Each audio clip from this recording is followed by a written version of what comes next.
Dalam nama Bapa dan Putra dan Roh Kudus. Amin. Bapak, Ibu, Saudara-saudari terkasih, salam jumpa kembali dalam Renungan Inspiratif Minggu Biasa ketiga berdasarkan Injil Lukas bab 1 ayat 1-4, dilanjutkan dengan bab 4 ayat 14-21. Yesus mengumumkan program kerjanya. Bapak, Ibu, Saudara-saudari terkasih, ketika mendiang John Kennedy dilantik menjadi Presiden Amerika Serikat, dia menyampaikan sebuah pidato yang sangat terkenal. Pidato itu begitu mengesankan sehingga sering kali dikutip oleh pemimpin-pemimpin dunia lainnya. Salah satu baris yang terkenal dari pidato itu adalah, "Jangan tanyakan apa yang negara buat untuk Anda, tetapi tanyakanlah apa yang Anda buat untuk negara." Pidato seperti itu lumrah bagi setiap pemimpin yang baru dilantik menjadi pemimpin seperti bupati, gubernur, menteri, ataupun presiden. Dalam pidato-pidato seperti itu termuat visi, misi, dan program kerja dari pemimpin bersangkutan. Bapak, Ibu, Saudara-saudari terkasih, pernyataan Yesus di dalam Injil hari ini kurang lebih sama dengan pidato pelantikan seorang pemimpin. Sesudah dipermandikan di Sungai Yordan dan mengundurkan diri ke padang gurun, Yesus kini mulai berkarya, yakni mewartakan kabar keselamatan kepada orang-orang Yahudi. Ia memulai karya pewartaannya itu di Galilea. Sebagaimana pemimpin-pemimpin pada umumnya, Yesus juga mengawali karya pelayanannya itu dengan sebuah pengumuman program kerjanya yang identik dengan pidato pelantikan.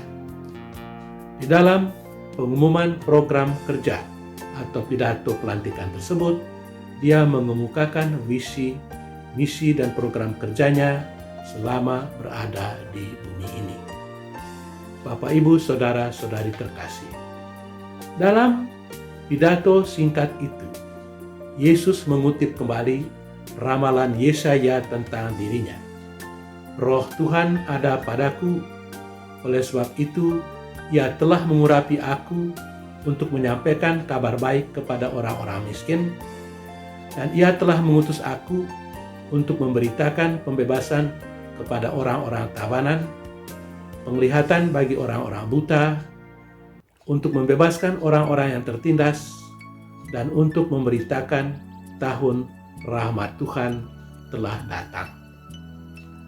Dalam pidato singkat itu, Yesus meringkaskan apa yang akan dilakukannya selama berada di bumi ini. Ia datang untuk orang-orang yang tertindas, untuk orang-orang pinggiran, orang-orang yang dikucilkan dari kehidupan masyarakat, dan orang-orang berdosa. Reaksi terhadap pidato itu bermacam-macam. Pada mulanya, mereka mengagumi kebijaksanaan Yesus.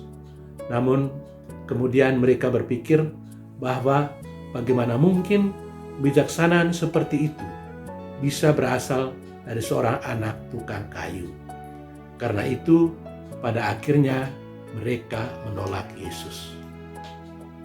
Penolakan terhadap Yesus itu lebih disebabkan karena dia menyampaikan kebenaran. Kebenaran yang disampaikannya itu bukanlah janji-janji mulut, melainkan dia sungguh-sungguh mewujudkan apa yang dijanjikannya.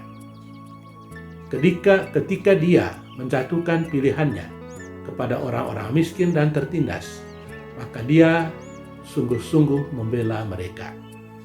Dia tidak cuma berbicara tentang cinta, melainkan mencintai semua orang sampai mati. Dia tidak cuma berbicara tentang pengampunan, melainkan dia sungguh-sungguh mengampuni orang-orang yang berdosa. Dia tidak cuma berbicara tentang belas kasihan, melainkan ia sungguh-sungguh berbelas kasih kepada semua orang, khususnya orang-orang berdosa dan mereka yang tersingkir dalam kehidupan masyarakat.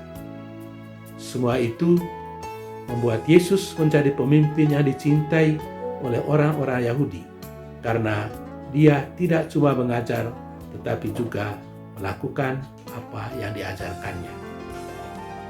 Bapak, Ibu, saudara-saudari terkasih, Yesus mempunyai visi dan misi dalam hidupnya. Guna mewujudkan visi dan misinya itu, dia juga mempunyai program kerja yang jelas. Yesus mengabdikan seluruh hidupnya untuk mewujudkan misinya itu. Kematiannya di kayu salib merupakan akibat dari komitmennya yang kokoh untuk melaksanakan misi dan misinya itu. Pertanyaannya untuk kita adalah, apa yang ingin kita capai di dalam hidup ini? Kita ingin dikenang sebagai orang yang bagaimana ketika suatu waktu kita harus meninggalkan bumi ini.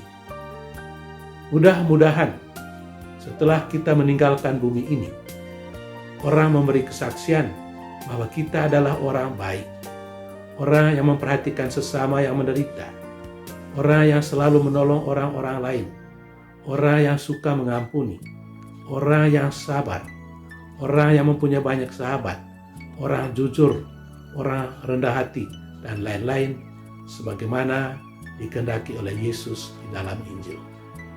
Tuhan memberkati kita. Amin. Dalam nama Bapa dan Putra dan Roh Kudus. Amin.